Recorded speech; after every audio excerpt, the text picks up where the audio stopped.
Yeah. Hey, Matt. Nicholas, nice to see you this morning. Yeah, happy Friday. Happy Friday. Yeah, happy Friday. Emotional week here in the U.S., obviously. 9/11 anniversary, the unfortunate incident in Utah. Yeah. But the sun is shining here in Life Pennsylvania. goes on. Life goes Life on, goes on. right? In fact, you know that in UK, you'll be able to shop your Christmas turkey on a 24/7 live stream by the Fat Butcher, I think it's called. So, like, Christmas turkey? yeah, Christmas turkey. In the US, we've got the turkey for Thanksgiving. Right. In Europe, you got turkey during Christmas Day. Although Ah, it's a kind of a myth because I don't ever recall any Christmas where I did had turkey. I think maybe when I go to my grandparents, but I never go for Christmas specifically. So I yeah. don't know. In the U.S., people eat turkey at Christmas, but it's obviously the Thanksgiving thing. But Yeah, the Thanksgiving thing. Yeah, that's interesting, though. So live selling of turkeys. there you I go. can't imagine the video of what they're showing. I So bad the cannot smell doesn't come with it because it smells pretty good when they cook turkey, right? imagine. Yeah, let's get started.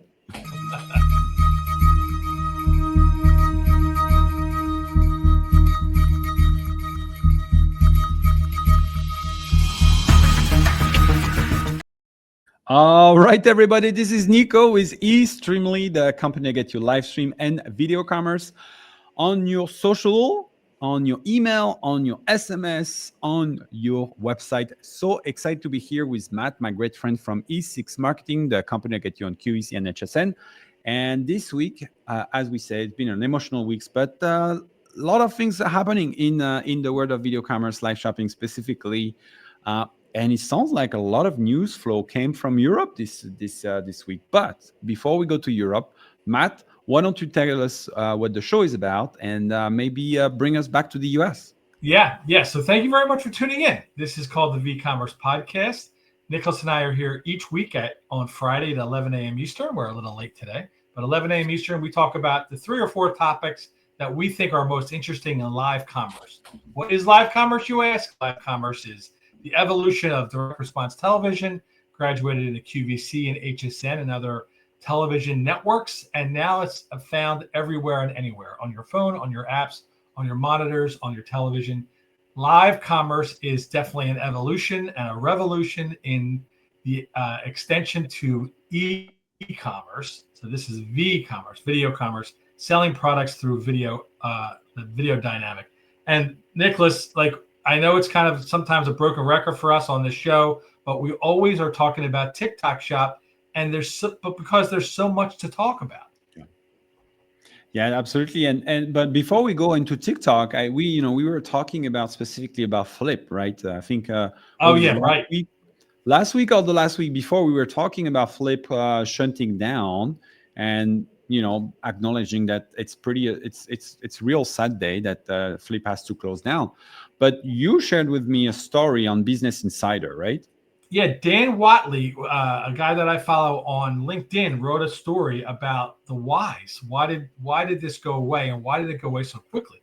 He talked to some employees and some executives from Flip, and it wasn't a shock, but it was a bit of a jolt. They've had multiple rounds of layoffs over the past year, as we talked about last week. $230 million raised, $1 billion valuation, and they've gone away. So the app went away. So the article kind of talks about the whys, and it brings up the reality of it's a tough marketplace. Yeah, and when I think it's something that a lot of people have been talking about. I think the whys, the low AOV. We talked about this. Even though they had high velocity, running video commerce is expensive, but also you have to acquire those creators to be on platform, right? The creator are the one that are going to be the bloodline of the thing. That's the reason why people go there. And if you think of it, this is almost like it's a free party marketplace, right? Because you've got the brands that come with the product, then you've got the audience that is here to buy the product from the brand, but you got to also have the creator that are kind of also the one that are creating the content from the brand to the audience. So we're talking about two-sided marketplace being very difficult. Three-sided marketplace is very, very, very hard, very costly to execute. And the article is really putting the light on the idea that, well, like the traditional thing, and we talked about this, Matt, is like, oh, live shopping is doomed to work in Europe and you work in the US and all that stuff. And they also say, well, I think what it really highlight from me, like this, it's just very difficult to create a destination. I think that is the ultimate thing. And you see that like any merchant that has over 1 million visitor on their website, like they know how hard it was to get there. And I think anyone that has an e-com platform and data is able to get over 100,000 already or 200,000, so you've got to build that brand equity. And e-commerce in general, they don't come to your place for content. They come because they like the brand, they want to see the products, they like all those stuff. And the content is not the number one thing why they come here. And creating a place where content is the number one thing, it's very difficult. Communities, there's tons of communities, but how many of those communities are really at scale? Pretty much, I don't know anyone that I can name.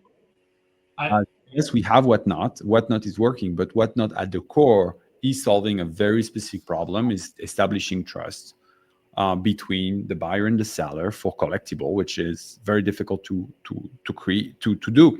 And that's how they started the thing, and it generated. And once the wheel is kicking and working, it's a different story. But putting that wheel in motion is very difficult. Yeah, well, TikTok Shop is the beast. TikTok Shop is where every platform is chasing. They've already figured it out. They combine entertainment with sales with TikTok Shop. They started with the entertainment factor, and then they went into the TikTok Shop, selling products. So yeah, And they also it's have the hard, deep pocket that allows them to be successful, right? right? And we've said it before. Like I'm not convinced, and we'll tease the podcast that you posted this week, which talked about this, but I'm personally not convinced TikTok Shop is the end all be all. It will be No. here for 25 years. There's going to be other platforms that pop up and demand market share. It's unfortunate for Flip. It's very unfortunate. A lot of people were invested in it and invested into the company, and it just kind of went away, seemingly But like that. it remind me like what happened also with, if you think of it, with Soon, right? The QVC attempt to create an environment where people will come in and then engage and so forth. And so the reality is those things have happened before, and it's just, as you say, unfortunate, but it's also the reality. Like creating a destination is very difficult. And if content is your number one reason why people will come in, you either have to have better, really awesome content, or like, I don't know. We see all those streaming platform already, like how they struggles to keep market share and to keep a straight reason to exist. Yeah, yeah, I Think of think Paramount and all that stuff. agreed. So anyway, but speaking of TikTok, the MEMF, and again, I do not believe that TikTok is the end place. I'm a strong believer that all merchants that already have a destination can extremely benefit from doing live stream on their site. But additionally, we believe also that we should enable shoppability to happen on the different platform as well. And so being at the tangent of those two is, I think it's where the criticality is in our point of view. But speaking of TikTok, I'm sure I don't know if I think you shared that with me, or I can't remember like who shared who, but there was this article into Business Insider that has been reviewing a little bit about with the TikTok numbers now, because they have published all those numbers and TikTok shop. And holy cow, this is going, and this is going pretty well. This is actually pretty crazy. So first of all, TikTok shop globally is about 70 billion since they launched in 2020. So we're they generating, it's crazy because it's obviously 2 years time frame, and then 70 billion. That's it for global. But the US GMV started in July 2023, right? They started later, if you remember. But it started at the time in July 2023. It was reported that TikTok was about 15 million in revenue for the GMV in the US. They reported in July 2025 1.1 billion. That is Healthy jump, a growth. healthy jump. That is a healthy jump and some growth, right? So they say they're from 2023 to 2025, they have seen an increase of 5,000% in 2 years from TikTok Shop itself, stores. And this number 5,000% is obviously huge because TikTok Shop just launched in 2023, so they had a very small base. You can only grow from there, but it's still a pretty big numbers. TikTok Shop in average make about 90K, so that's a pretty significant numbers. And they say there's over 231,000 shop right now on TikTok Shop. So that is that's a big number. Yeah. The other thing that I found was pretty interesting. So the pricing trend. So if you think of TikTok Shop as this place, and we talked about this, like this is where the low AOV happen. Guess what, Matt? There is some numbers to back this up now. They actually, despite inflation and tariff, average price on TikTok went down by 10%. And if you remember what Jay was saying, I was like, you go to TikTok for discounts. And I was so surprised with that, right? He said, remember like when Jay from Mary Ruth Organic was on the pod, he said, as a consumer, you go for pricing to TikTok, you go for fast delivery on Amazon, and then you go to website for all the education and engaging with the brand.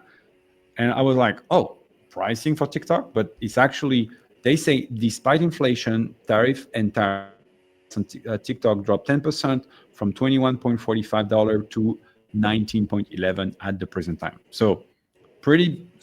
Well, that certainly goes against the trend, right? I mean, the trend is supposed to be your median price point going up year over year, not going down. So they're taking a different approach. I brought it up on this show before how Amazon first started many moons ago now, but they started selling books at so cheap of pricing that they took out bookstores. So they practically gave the books away in the very, very beginning of Amazon just to kind of collect the market share and dominate in the book category. And then they started selling the books at regular, retail pricing. So TikTok Shop might have the same kind of idea where, like Amazon, you have to go to TikTok Shop to get the best price. Then you're all of a sudden you're building your consumer, you're building your followers, and it's turning into greater sales, which it obviously has turned into in the short period of time it's been in the US. Yeah, and if you look at the additional data points that are, I think, quite interesting, and say live stream represent 18% of revenue for TikTok Shop in the US. So it's not as huge as some other part in the world, but it's 18% is not too bad, but it's not like what I personally would have wished for. But it's getting there. And then also another part of interesting is 66% of TikTok Shop sales come from pre-recorded video creator. So that's the video, the shopping element, right? Yeah. Like what you swipe. Some, I would say, two more interesting dynamics that I like is user 45 and older are outpacing younger in terms of user in platform growth. So challenging the assumption that TikTok is really meant for young kid. If the 45 and older are the one that are the most growing platform, they are going there too. And now TikTok Shop covers around 750 categories and over 70 million products.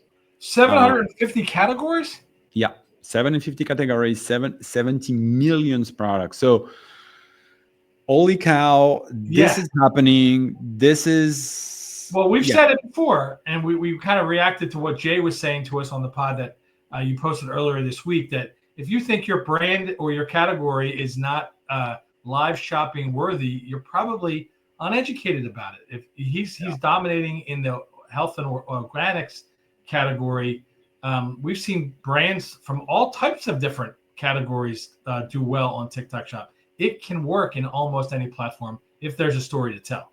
Yeah, absolutely. Yeah. Interesting, Matt. I know. But what else do you have for us? Well, I saw a story about P. Louise Cosmetics. We've talked about this brand before. They're the number one beauty brand on TikTok Shop in the UK.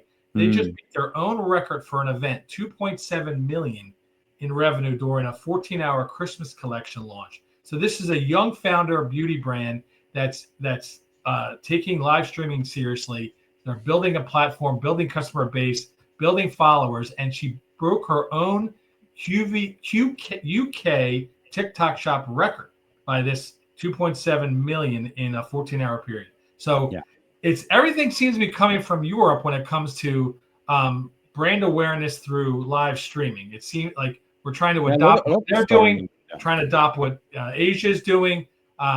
It's not quite where it should be in the US yet, but you're seeing brands really. I would argue that I think US is way more advanced than Europe, personally, from what I see. So there's a lot of story being broken down. But if you look at it, when TikTok Shop and some of those live stream started maybe a year and a half ago, we started to see some of those stories coming up. And TikTok Shop was much later and to enter the UK market and some of those other markets. And so I think right now it's because of the novelty. The media is just highlighting some of those stories, but those stories are also happening here in the US and at a bigger scale.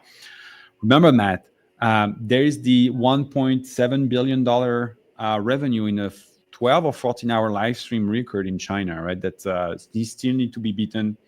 That was from the Lipstick King. So there is room to grow, but it's pretty exciting to see that a $2 million sale on 14 hours, which is awesome. Let's put it this way. I wish we could generate that velocity of revenue, you and I, by just being on this pod. I know. That would be amazing. But all the work that goes into, I'll be like 24/7, like Jay is saying. No, you're right. I get it. I mean, it works. It works. So these companies are connected with their customer. They're connecting where they live, and it's working. I think it's working. Obviously, it's working here as well. But it's always fascinating to see what these other countries are pulling out and what are they doing and how they're making it work. It's obviously working across the globe. Yeah, I have a theory.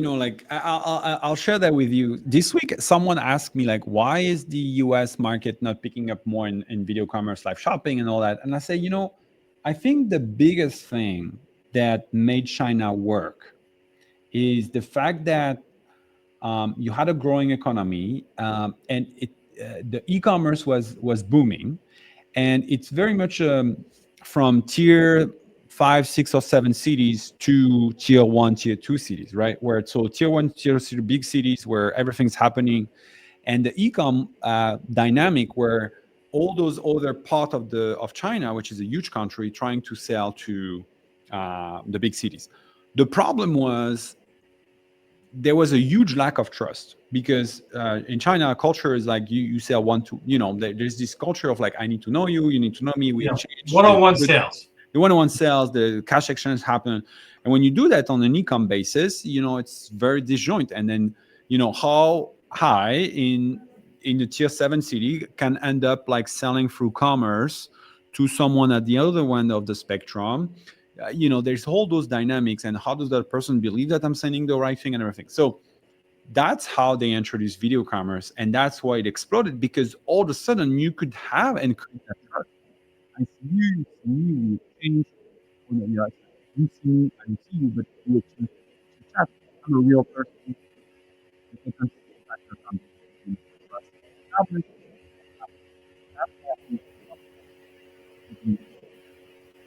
We already have a very trustworthy system here in Europe and also in the US, right? So people already have confidence on the authority, confidence on the system, confidence that if you buy something, you're gonna get it shipped. We have the PayPal and all those things. So the whole economy is a trustworthy economy. So the trust factor is not, video commerce at the core is solving for this unique, interesting thing, which is bridging the gap between two individuals. So, and that is really not, we're okay with transacting directly with the machine. So I think what's happening and why it hasn't taken off is that the trust was not a problem. However, I am thinking that the future trust is going to be eroded significantly between the both party, the transacting party, between the buyer and the seller. And the reason is, with the advent of AI, no one will know if what are you talking? Am I seeing an AI piece of content? Am I seeing something, or is it a real trustworthy engagement? And and so I do believe that in this world of I think what's going to happen is that people will need to go live, like Jay is saying. I'm 24/7, because then people have a direct line to the brand. And I think that in this world of AI, with the direct to consumer that are going to continue to explode, people will need a place where they can go and validate that it's a real business, it's a real product, it's a real thing, before they actually say, yeah, let's pull the trigger. And that's where I think video commerce is going to explode. That's my thought. That was my thesis for, I was kind of explaining. Curious to hear your thought on that. Yeah, well, trust is a paramount in sales. Paramount. If you don't trust, there's no purchase. So interesting that you say about trust eroding away. I hadn't thought of it that way, but you're absolutely right. You're more on top of the AI movement than I am, but like everything's turning into AI, and there's going to come a day very shortly, to your point, where we don't know if we're watching a person or watching an AI bot. Um, I I think it's, this is one of those things where retailers have to consider all of it. They've got to consider brick and mortar. They've got to consider their e-commerce. They've got to consider other e-commerce platforms to be a part of, to have their product available, and they have to consider video commerce as part of their storytelling dynamic. I'm helping launch a brand tonight, Nicholas. Tonight on QVC, it's a brand new brand for QVC. It's a French brand. They're in Blue Mercury and other outlets, but they're not a U.S. national known brand. And part of my storytelling with this brand for the last 10 months has been, this is a great platform to get your name out. So video commerce for this brand, it's called Chantecaille Beauty. It launches in the 9 p.m. show tonight on QVC. The whole idea of their visit to QVC tonight is brand recognition, telling their brand story, telling how unique their brand is, highlighting one of their featured products, and then educating the customer to see, oh, this brand looks pretty cool. This brand's available here, here, and here. And look at the benefits to it. Look at how it can change my life. Problem solved, problem solution. And hopefully they're gonna make a decision to make a purchase on the product because of all of that around it. So I think discovery through video commerce will never go away. So this is just one little example how video commerce can help educate and help with brand discovery today and moving forward. I love that, Matt. Well, it's been quite a cool episode, 23 minutes. Thanks, everyone, for being here. We love you all. We'll be there every Friday on LinkedIn, as well as you can find us on YouTube under eStreamly, or you can just go on the Live E-commerce podcast on your favorite podcast player, and you'll find us out. Please check out the episode that we just published on Tuesday with Jay Hunter. You won't be disappointed. His story is just amazing, how he's talking about how he went live 24/7, like what's the journey process, what is behind the scene, how does he manage the fact that, hey, he's selling wellness product and supplement, and there's a lot of regulation around that, and how does he manage the brand equity, how does he manage the brand safety while doing live and when working with creators. I just find it fascinating stories. Please come and check it out. You're going to be really happy to do so, hopefully. Matt, it's been great to have you. Anything for the weekend? Oh, great conversation. A lot of college football this weekend. Take advantage of this gorgeous fall weather here on the East Coast. So it should, and the weather's going to be great. So college football is on the horizon for me this weekend. All right. Well, let's go and get some chicken wing and couple Coors Light and all that stuff, and have a good college football weekend. Yes. All right. Bye.